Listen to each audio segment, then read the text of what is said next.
ಎಲ್ಲರಿಗೂ ನಮಸ್ಕಾರ.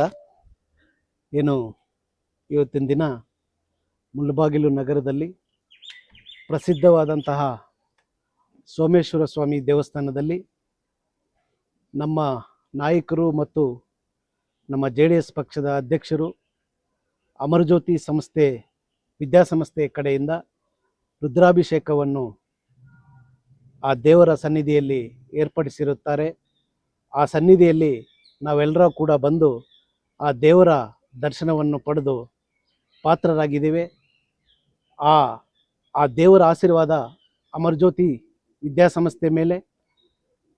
ಅಮರಜ್ಯೋತಿ ಸಂಸ್ಥೆ ಇವಾಗ 25 ವರ್ಷ ಪೂರ್ಣಾವಧಿ ಮುಗಿಸಿದೆ.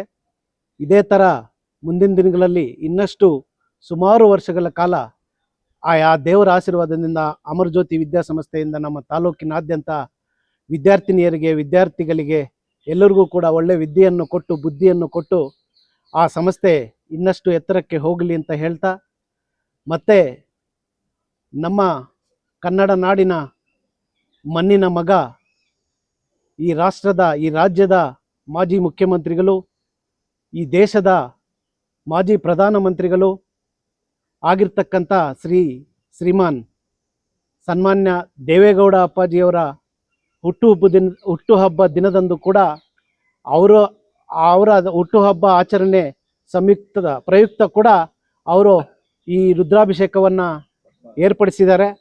ಅದರ ಸಲುವಾಗಿ ಅವ್ರಿಗೂ ಕೂಡ ಇನ್ನಷ್ಟು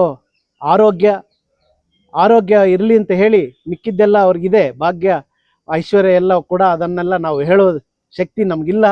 ಅವ್ರಿಗೆ ಇನ್ನಷ್ಟು ದಿನ ಅವರು ಆರೋಗ್ಯವಾಗಿದ್ದು ಈ ದೇಶ ಈ ರಾಜ್ಯ ಎಲ್ಲವನ್ನು ಕೂಡ ಈ ರೈತರನ್ನು ಕಾಪಾಡಿಕೊಂಡು ಹೋಗಲಿ ಅಂತ ಹೇಳಿ ಆ ಕುಟುಂಬಕ್ಕೆಲ್ಲ ಒಳ್ಳೆಯದಾಗಲಿ ಅಂತ ಕೇಳುತ್ತಾ, ನನ್ನ ಈ ಅವಕಾಶಕ್ಕೆ ಇಲ್ಲಿ ನೆರೆದಿರ್ತಕ್ಕಂಥ ಎಲ್ಲರಿಗೂ ನಮ್ಮ ಅಧ್ಯಕ್ಷರು ನಾಗರಾಜನ್ ಅವರು ಕೂಡ ವಂದಿಸುತ್ತಾ ನನ್ನ ಮಾತನ್ನು ಮುಗಿಸ್ತಾ ಇದ್ದೀನಿ.